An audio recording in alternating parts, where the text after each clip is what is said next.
ಇದೇ ಭಾನುವಾರ ಮಹಾಶಿವರಾತ್ರಿಯಂದು ಶಿವರಾತ್ರಿ ಉತ್ಸವವನ್ನು ಚನ್ನಪಟ್ಟಣದ ಹನಿಯೂರಿನಲ್ಲಿ ಆಚರಿಸ್ತಾ ಇದ್ದೇವೆ. ಶಿವರಾತ್ರಿ ಉತ್ಸವವನ್ನು ಹೇಗೆ ಆಚರಿಸಬೇಕು ಅಂತಕ್ಕಂಥದ್ದನ್ನು ಕೃಷ್ಣ ಯಜುರ್ವೇದದಲ್ಲಿ ಹೇಳಿದ್ದಾರೆ.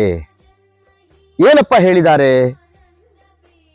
ಶಿವಲಿಂಗಕ್ಕೆ ಹಾಲು, ಗಂಗೆ ಮತ್ತು ಬಿಲ್ವಪತ್ರೆ ಇವು ಮೂರನ್ನೂ ಕೂಡ ಶಿವನ ಲಿಂಗದ ತಲೆಯ ಮೇಲಿಂದ ನಾವು ಅಭಿಷೇಕ ಮಾಡೋದ್ರಿಂದ 7 ಜನ್ಮಗಳ ಪಾಪ ಕೂಡ ಕಡಿಮೆ ಆಗುತ್ತೆ ಅಂತಕ್ಕಂಥ ವಿಚಾರವನ್ನ ಉಲ್ಲೇಖಿಸಿದ್ದಾರೆ.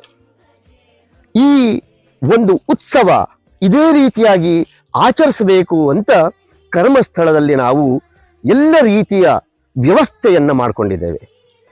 ಈ ವ್ಯವಸ್ಥೆ ಸಂಪೂರ್ಣವಾಗಿ ಭಕ್ತರಿಗೋಸ್ಕರವಾಗಿ ಮಾಡಿರತಕ್ಕಂಥದ್ದು.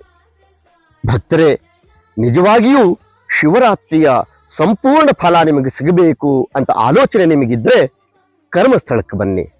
11 ಗಂಟೆಗೆ ಶುರು ಆಗತ್ತೆ.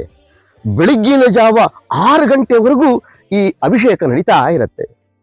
ಇದು 6ನೇ ವರ್ಷದ ಉತ್ಸವ. ಭಾನುವಾರ 12ರಿಂದ ಸಂಗೀತ ಮತ್ತು